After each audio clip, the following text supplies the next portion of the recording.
Hello, everybody, and welcome to another episode of the Legacy and Legends podcast. I'm your host, Trina Gunzel, and I'm so excited to be bringing you these featured pieces of inspirational stories around the globe to spread some extra love and light this time of year. And my guest today has an incredible story, and I know you're so excited to hear it.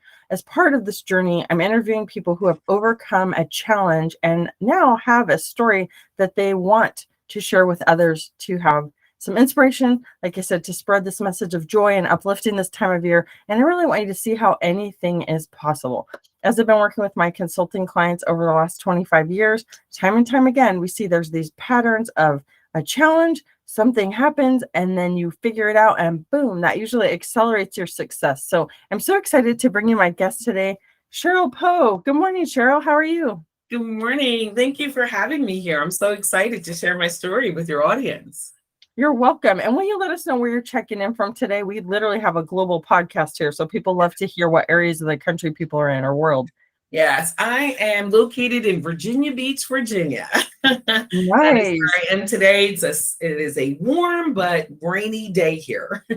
Awesome. And we're in Branson, Missouri, so it's a little bit foggy here. So we've kind of got that winter feel going in, which will help, right? We're going to spread some light. Maybe the clouds will break open today on Our red sweaters, right? We didn't even plan that. We didn't plan it. That's right. I love that. So anytime too, I love to do the sparkle. We're doing a spread your sparkle. So anytime we have some connection, that's like obviously our outfits already, we're going to add some sparkle to this show. So Cheryl, I'm really going to just turn the stage over to you. And I would love if you would kind of share some background so we kind of know maybe there was a journey that you went on in your life and something happened, and whatever that pivotal moment is that turned it around for you to inspire others. So welcome, Cheryl. All right. Well, I want to start off by sharing that what I do now is I'm a special education advocate. And this is something that I didn't even know existed, right? It wasn't a profession. In a lot of ways, it's still not a profession. But what I do is I founded a company called Advocating for Kids, Inc. And I'm the executive director. And what we do is we work with parents and families that have children that are in K through 12 that have learning differences, disabilities, neurodivergence, your ADHD, autism, any kind of we'll say, disability that would need them to have some extra support to be successful in school. Yeah. And my journey and story starts with me. I am a female, a Black female who suffered with disabilities, who had disabilities growing up. I think one of my memories, my story, my trauma, and then my success starts with remembering that feeling in, I guess I was in elementary school, and because I couldn't read on grade level, I would have to be pulled out of the classroom, and then they would take you to like this space.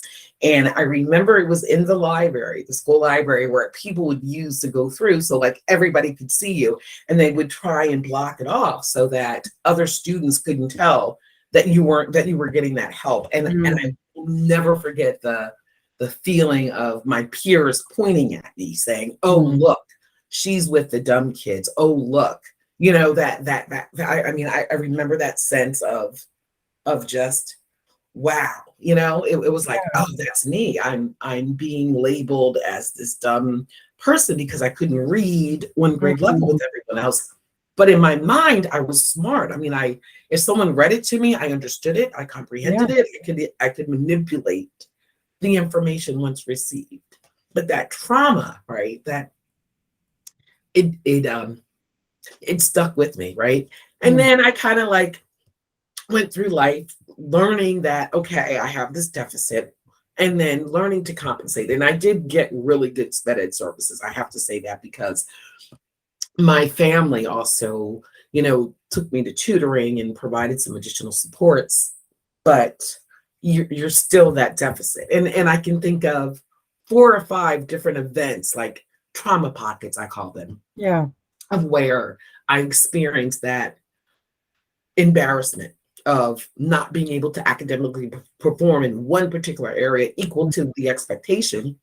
Yeah. But feeling that sense of I had the ability, right?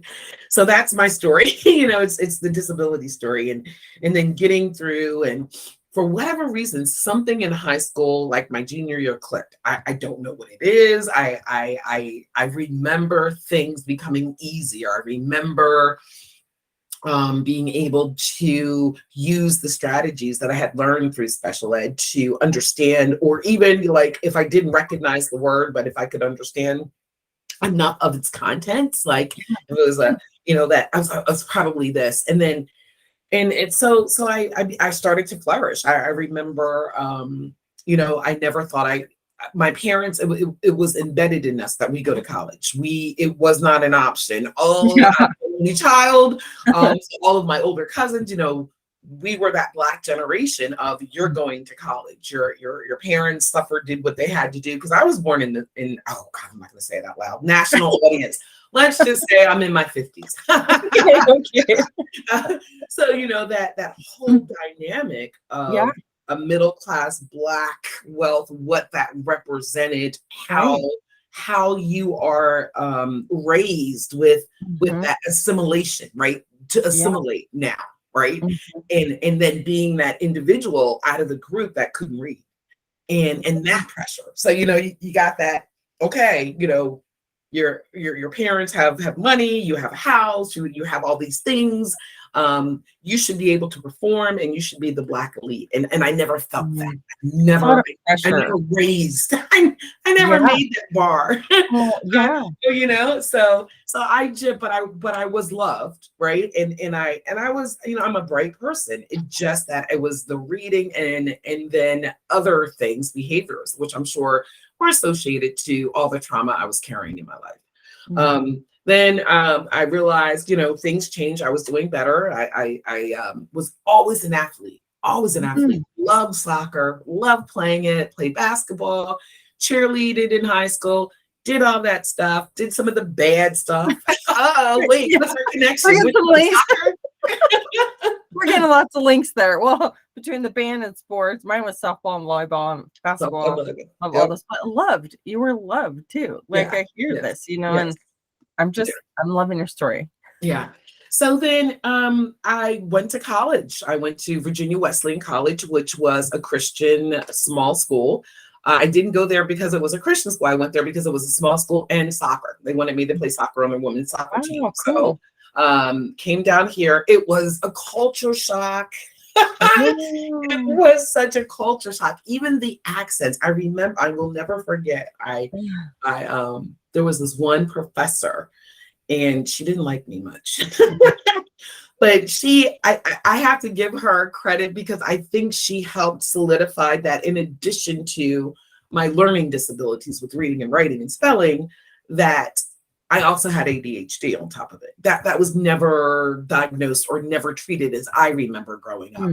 But I remember with her, and I know I had an incident, another one, and it wasn't really trauma. I didn't take it as trauma, but I think it's a pivotal point. And I was in an anatomy physiology class, and I had already failed it once, and I had to retake it because it just wasn't my thing. And so I took it my freshman year, didn't do well. Took it, I think, my junior year, which is when I found out I had ADHD. And the incident was, we were in a class, and she was talking about how in your open orifice, that's the mucous membranes, that any area that has air has a mucous membrane. And I wasn't really paying attention. I was doodling, and I just blurted out, "Oh, does that mean you're a vagina?" Oh my gosh. The whole class just turned. And first, I was the only Black in the class. So the whole class just turned and looked at me. I was like, oh my God, I said that out loud. I wasn't even paying attention to it. And she kicked me out of the class. And then I had to go to the discipline, the people. She sent me somewhere to my counselor. And I was like, it just blurted out. I wasn't intentionally being rude. I wasn't being disrespectful. And in my own mind, that was my way of making a connection to what you were saying. Sure. I was thinking about it. And then they did some testing, and that's where I found out I was also ADHD. And I was like, oh, and that diagnosis right there later on, later on, that diagnosis was the best diagnosis ever because it felt like, I was like, oh my God, yes, I'm not like just evil. I'm not bad. I'm not dumb. I'm not stupid. I'm not intentionally cutting people off. I'm not like all the labels Yes. of badness. And it's all negative, right? All those labels. I'm not those things. I have ADHD. My mind, is different than everybody else's. And it was a relief. And I started digging into it. I think every book that was ever written about ADHD from the time I was diagnosed until a good 5 years after that, I read. Because it felt, and then I started working after I finished my undergrad, I started working in a psychiatric hospital. So that was also kind of helpful because it gave me opportunity to be around the healing part of disorders, right? It showed that it just gave me an opportunity to offer a sense of you're going to be okay because I was okay, but also self-discovery. Yeah. Right. Having access to doctors and therapists and, and I was a recreational person. My degree was in therapeutic recreation. So that's recreation and leisure services, but working with students or people with disabilities. So I was working with, and I chose either, so my intern was in a psychiatric hospital. So it just worked out great for me, also just personally growing, not realizing that until later.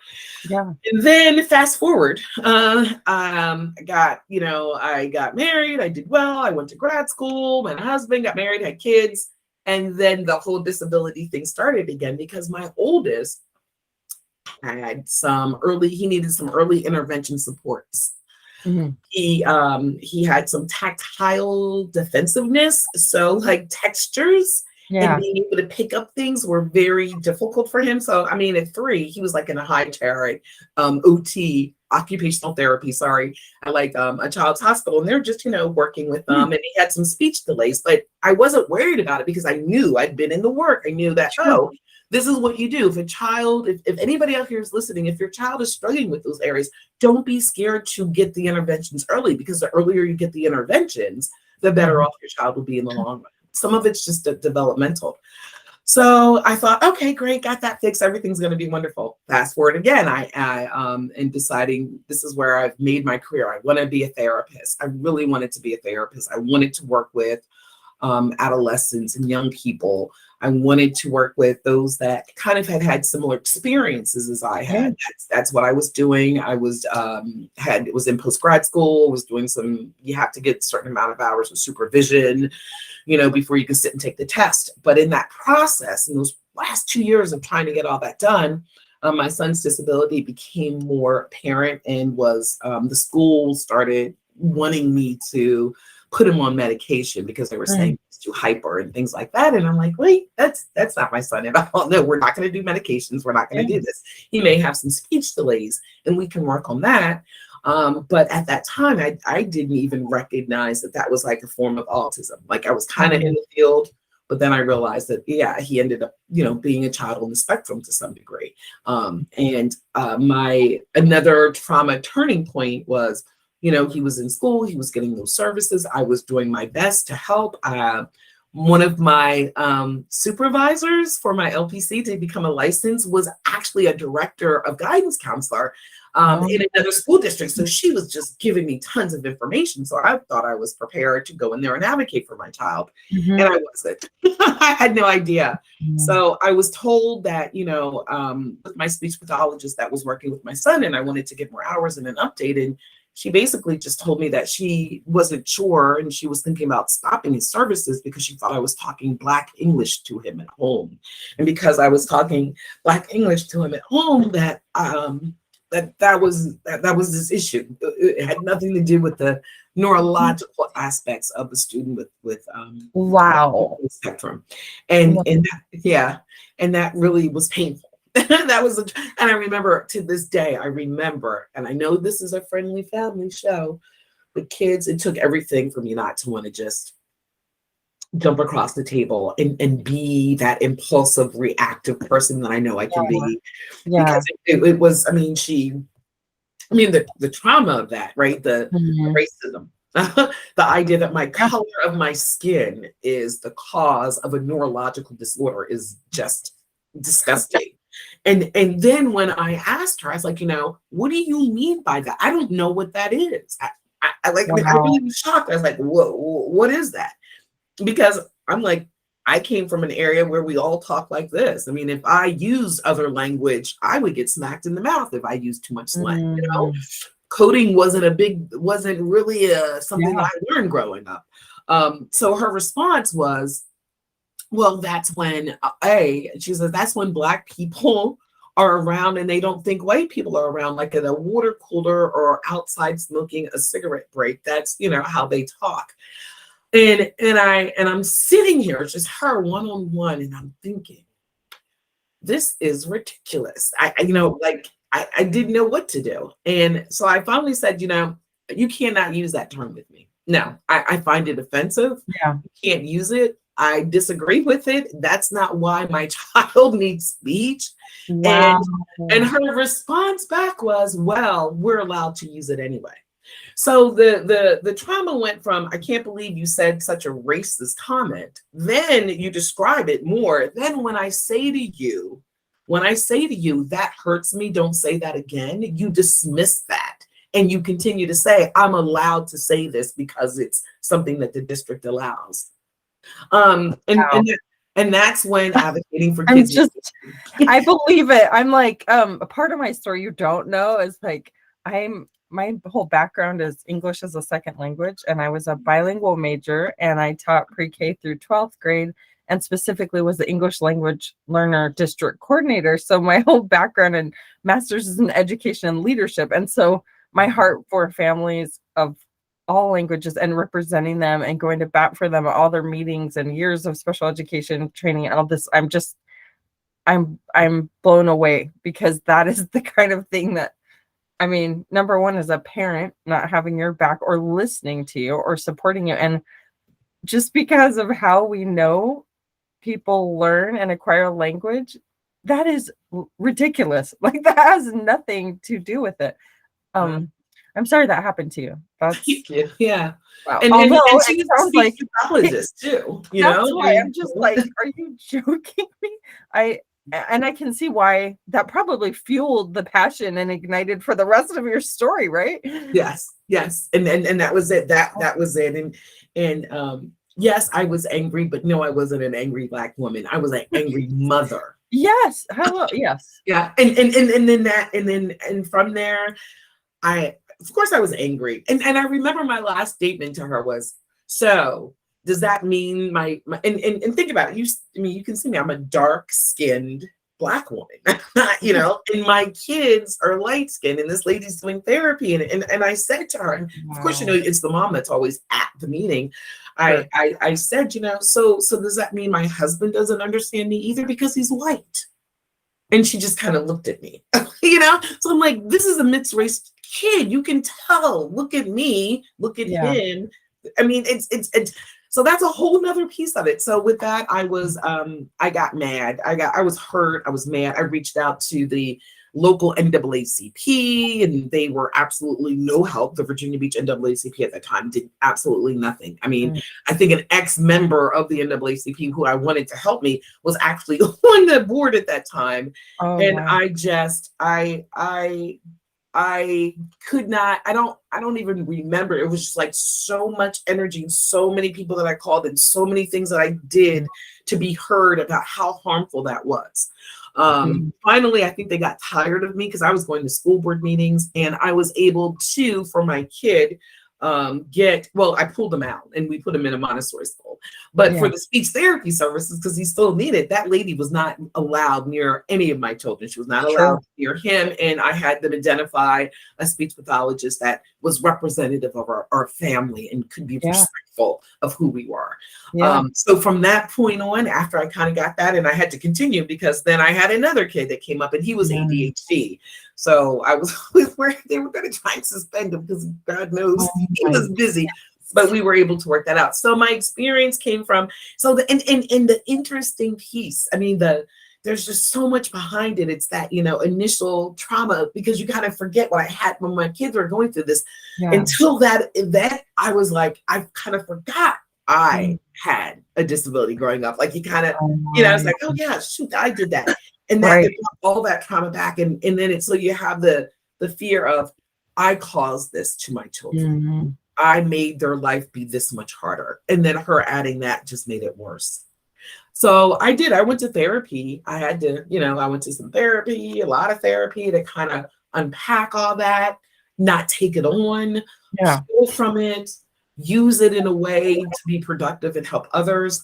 And that's when I started providing advocacy services to other parents, especially looking for parents that look like me, because there was that intersectionality clearly of racism and disability discrimination happening in my case. I always found it difficult. A majority of the people that would hire me, though, didn't look like me.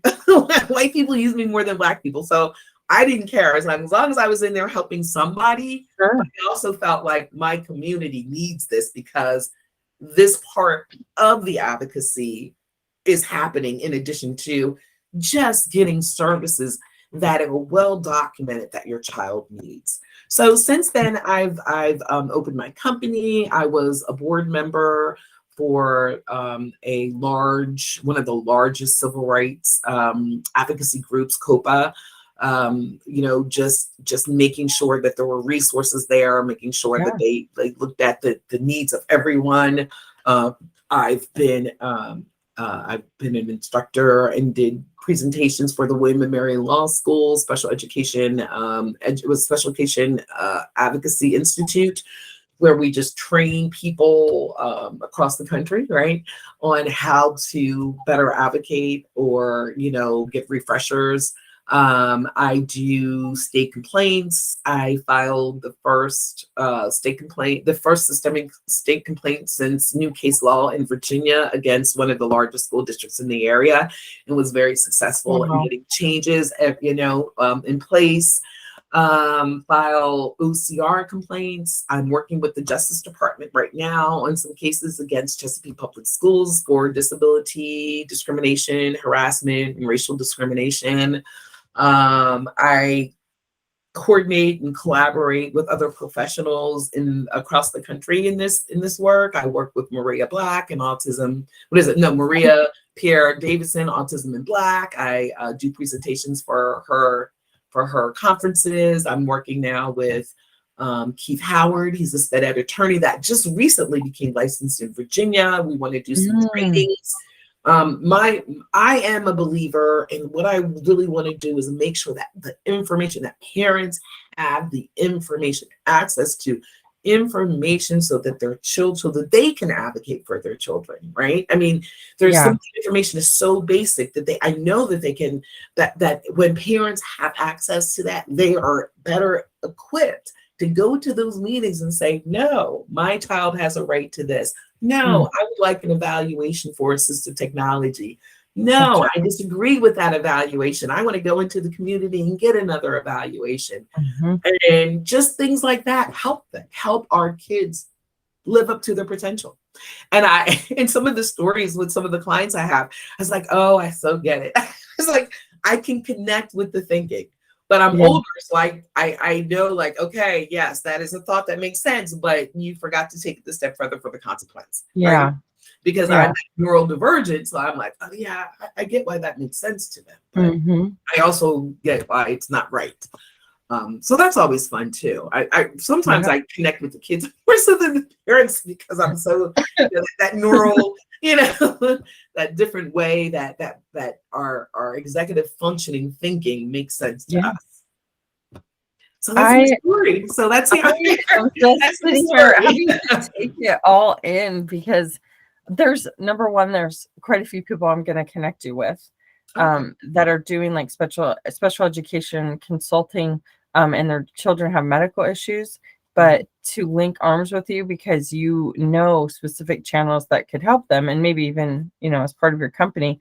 The other thing my heart connected to with you big time is when my son was diagnosed with type 1 diabetes at age 4, I found myself in this situation where I'd always had my consulting business on the side, but I was teaching full time, and I just didn't know, to be on that other side of the table where my child was getting a 504. I translated for hundreds of those meetings and, helped my parents, but it was like that feeling like there's nothing wrong with my kid. Like he needs insulin, I'm like, to live. Why does he have to have a 504? And it just still tears me up because it was so frustrating. And I just remember feeling like, oh, all these parents and I have a heart for teachers, but there's also teachers that don't have that compassion. And like what happened to you, where it's like, that's ludicrous. Like that doesn't make any sense at all. And we know about, how children are acquiring language, and maybe they have, like in my bilingual kids, there would be like Spanglish. There was definitely a more slang, but it didn't mean they couldn't learn English. Like if anything, they're learning more languages, that's an asset if you were having that. But just the fact that you advocate for parents, because like me, I didn't understand all of the rights, for my child. I literally had one school district where I was told, you need to just homeschool him because we're not prepared to deal with this. And see, yes. Oh my goodness. So literally I started homeschooling my son from that point because I didn't know. I was there was nobody in the district who had type 1 diabetes. It was so rare. And then when I taught at another school, they went above and beyond. Like they had a full-time nurse for him. Yes. They did everything they could to help. It was like family who was welcome in my class. When we moved to Missouri, and it was a formal meeting because I was checking out the school, I was shocked. Like they had everybody come. And so it was a big meeting where I was like, oh, I thought we were just getting to know the school, but they really wanted him to come there. And the nurse had a child with type 1 diabetes. So it was actually really cool. But in the end, it was just not a good decision to have him stay in public school because for our son, it wasn't safe. Like he's a type 1, he's a brittle diabetic. So his blood sugar would be 440. And it's like they wanted him to ride a handicapped bus with the kids home. So he was on the special needs bus when my kid, he needs insulin. Like it just, what was happening to him. And I could relate when you're saying people pointing at you in the class and all that stuff. Because for him, it's like, because he needs insulin, he's getting all these labels and the bullying that happens behind that and all of these things. When he was pushed off, like someone flipped him and it hurt his neck at school, I was like, you know what, this isn't okay. Like what's happening here? And so under that umbrella of special education, right? Because anything, other health impaired. Exactly. Right? Exactly. And so do you work with families with that too, who have other health impaired needs? Oh, yes, definitely. Yeah. Diabetes. It's seizures, getting a nurse on a bus. I mean, yes, those medical and those, I have a kiddo right now that I'm working with that at Hampton that the family just got, what is it, PANS? I'm not even PANS, which is that that immune system, and just getting the school to understand this diagnosis and letting him go to the nurse and making sure he has like what he needs. It's to me, it makes no sense. It's so easy. We're not asking for them to expend any more money. We're not asking for a private placement. We're not asking for a one-on-one. It's you have a nurse already on staff.